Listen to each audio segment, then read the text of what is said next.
He is going to tell us a little bit about his experience and his personal experiences actually with drug addiction, what he's been through and everything. So I'm glad to have you here, Russell.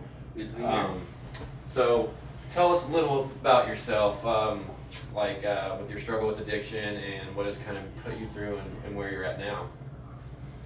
I'm 44 years old. I have two small boys.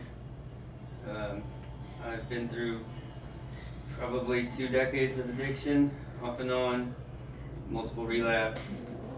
Had some long periods of sobriety, but seem to always turn back to it. It's cost me a lot in life.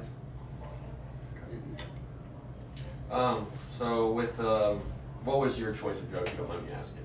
Alcohol at first, and then there at the very end of my addiction, methamphetamine. Okay. So for like family members at home that have people struggling with addiction in their family, what are some physical signs of abuse or addiction on the alcohol or on the meth side? What are some signs they can see? With the alcohol, I think it's the obvious, signs of intoxication, but isolating, trying to avoid certain situations, or if you're in those situations, trying to mask it, always carrying a water bottle, things like that. Just changes in mood swings, feeling tired the day after, and just not wanting to be around people, things like that. With the methamphetamine, I think for me it was weight loss, and then just kind of being always suspicious of everyone for no reason, really. I mean, it was always like, why are you doing this? Why are you doing that? When it was just normal behavior, but it makes you paranoid. So you said you had 2 little boys. How old were they when your addiction started, and how do you think they were affected? My addiction started before they were born. And in fact, my second child, I wasn't at his birth. When his mom gave birth to him, I wasn't even there because I was too drunk to get there. Passed out somewhere. And so, I mean, they've been like around through all of my addiction. They've seen the ups and the downs, and they've seen me get sober and then relapse, and they've seen me get arrested and handcuffed and thrown on the ground, and they've seen all that stuff. Do you think when your kids see you doing good, since they have seen you get clean and relapse and get clean, do you think you should get that instant, like they take me back because I'm doing good now? Like, why are they still kind of hesitant? Do you think that's normal? Yeah, absolutely. Especially with someone like me who's a chronic relapser up until this point in my life. And they've even with this, there's no way for them to know that this is it. Yeah. So like your trust gets built back, but like I've broken that trust so many times that it's going to take even longer. Each time you break it again, it's going to take longer and longer and longer. So no, and I don't ever get upset about that. Like, I completely understand that takes time and that it's not going to be instant, automatic, oh yeah, we know you're fine. No, how could you? Yeah. So, yeah. In your personal opinion, there's a lot of different, definitions of drug addiction. What would be your definition of a drug addiction? The definition I've heard throughout my many treatment programs or rehab facilities or things like that, or even now, it would be, I think you're addicted when you continue to use the substance or do a behavior despite having negative consequences from it. So, not necessarily the first time something happens, but if you continue to use drugs or alcohol after they've negatively affected you in your life in a major way, I think it's safe to say you probably have an addiction. So that's my definition of it, is continued use despite negative consequences. sort of like the old saying, doing the same thing over and over again, expecting a different result. Yeah. In lamest terms, it would be that. Yeah. So how quickly do you think someone can become addicted to a drug? Instantaneously the first time they use it. No matter what it is? Yes, no matter what it is. Do you think it matters with like the age of the person? No. Or does it affect everyone? I don't think the age matters. I'm a firm believer in the genetic component of addiction, in the sense that we have different brain chemistry than a non-addicted person. Not to say that a non-addicted person can't abuse a substance and look like an addict because they abuse it for a period of time. Those people are different, and they are able to stop.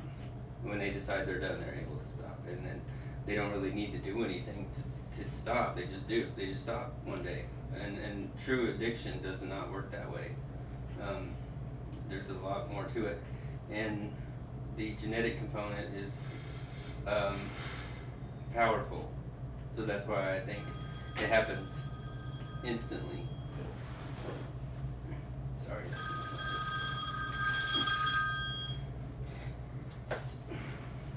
Can you take that? It's Owen, so I probably should. Okay, go ahead. You're fine. Do you want me to pause? No, you're fine. Yeah. Yeah. What? I'm here. I'm trying to continue. Who all are you going to do tonight? Just him. What? Am I on the list? You can be. After school? You did pick me. What do I have to say? Just have to answer questions. Does the questions don't fit me? I mean, there'll be different questions. You won't have to answer these. I know. Hmm. That'll be kind of accustomed to you. Yeah. Alright, well, I thought you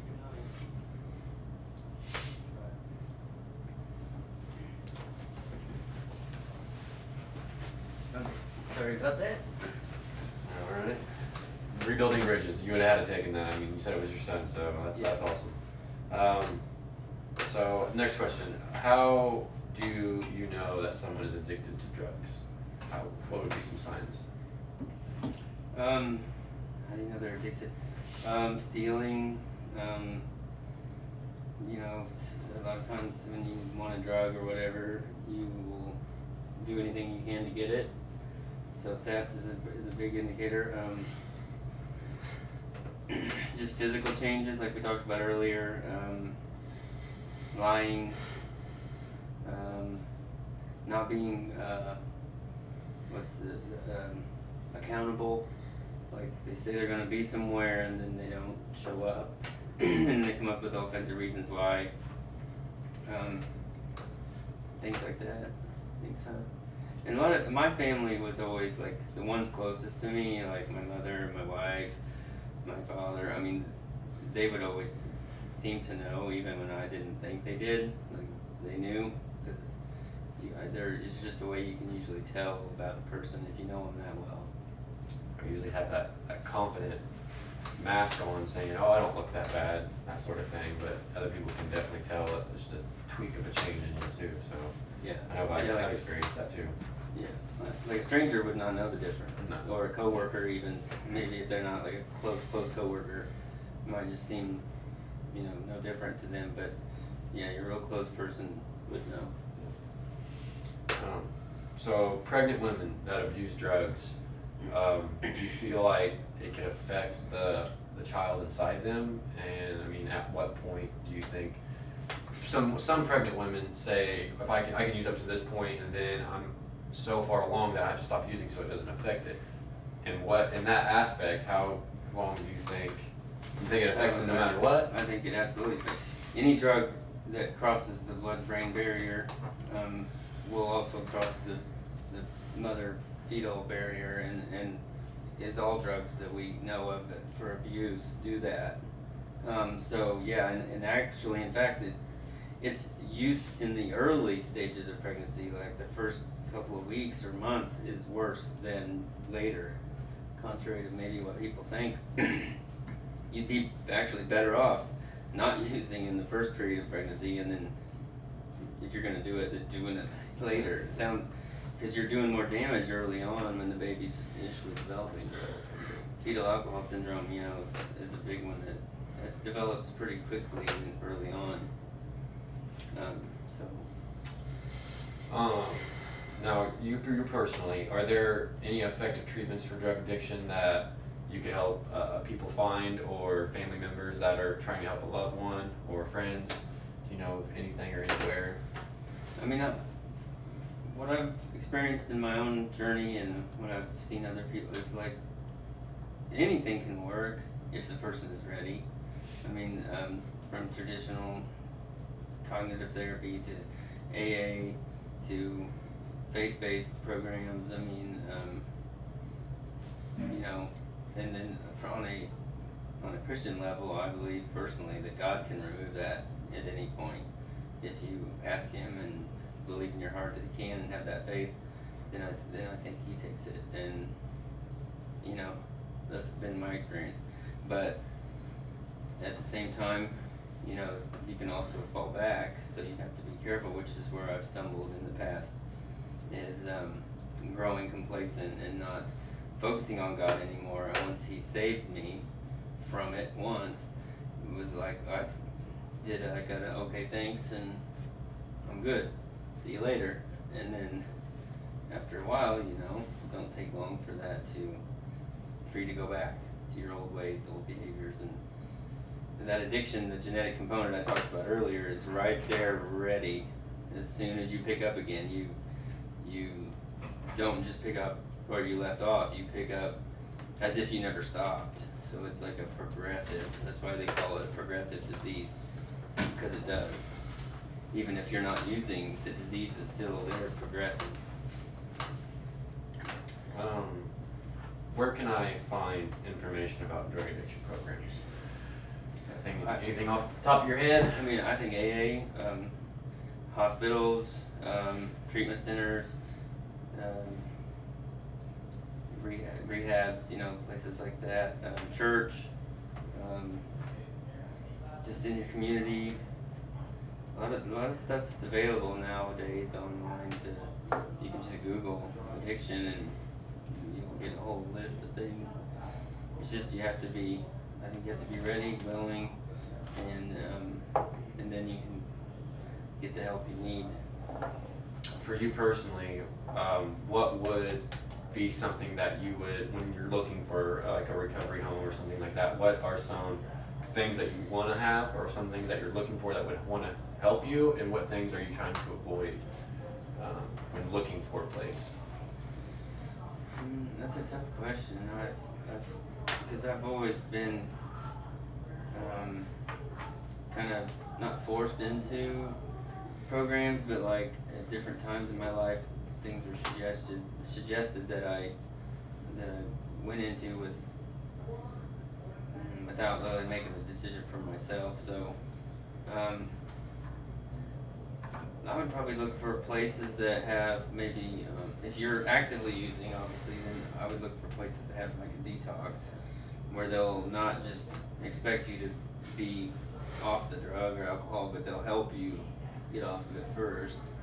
And once you get over that hurdle, because I know for opiate users, which I don't have personal experience with, but I mean that's the biggest thing for them. They're not using to enjoy life anymore. They're using just to feel normal or to like not be sick. So once they get past that, I mean, so I guess a long answer,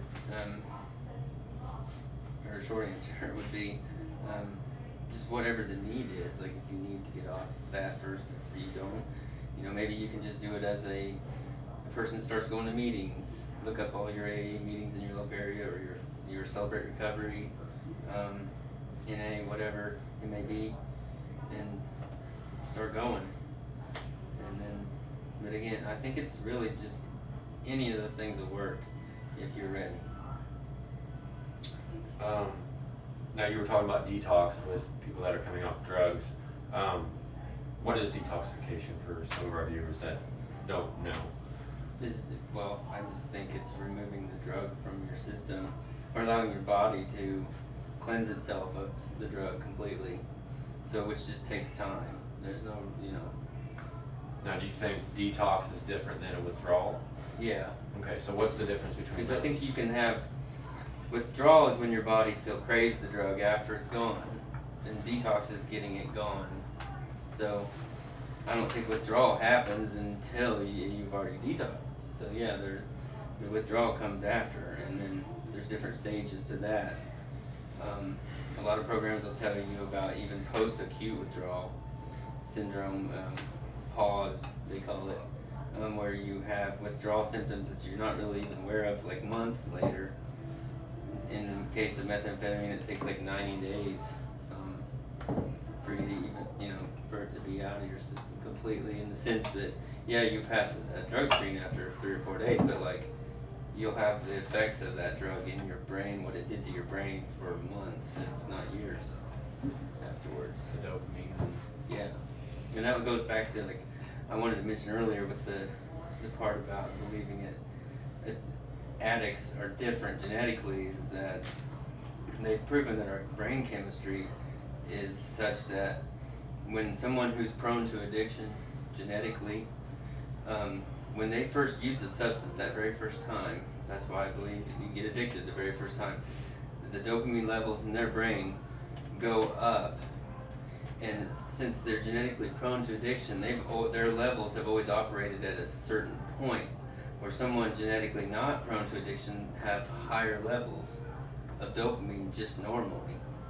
So that the difference is when a person prone to addiction first uses that substance, they get this profound euphoria, like this is what I've always been missing in my life, like that, and they call it a magical connection.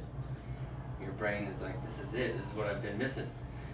Then when you come down, you go back down to where you were, which is normally lower than most people. So someone not prone to addiction, they're up here at their level, and then when they use a drug, yeah, they go up, they get euphoria and they like it and all that, but when they go back down to their level, which is where they've always been, and it's, so it's not this magical connection where you jump from way down here, way up here, it's just here to here and back.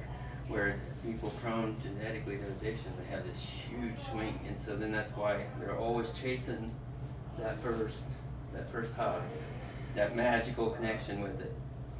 And I went to a program in Chicago that was for medical professionals, and the guy running it is nationally recognized, and that was his research, his life research was done on that, and showing it on PET scans and things, how the brain lights up in an addicted person versus a non-addicted in genetics, and you can actually see the difference. And so he would call it, like, people who are prone to addiction, they prior to using a substance for the first time, so you're always operating at a quarter low, he would call it. So, but you don't realize it until you use something that brings you up, past that, like I said, and then that's when you realize it. And so it's someone genetically prone to addiction, it's very tough to avoid sometimes if they don't know that going in.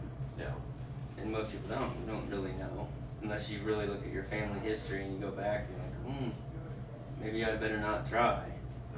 So I'm warning my boys, don't, as best I can, don't try those things, because you've got a genetic link there, and so the first time you try something like that, a drug, alcohol or marijuana or methamphetamine or something, you might be more likely to have problems than someone else that don't. Yeah.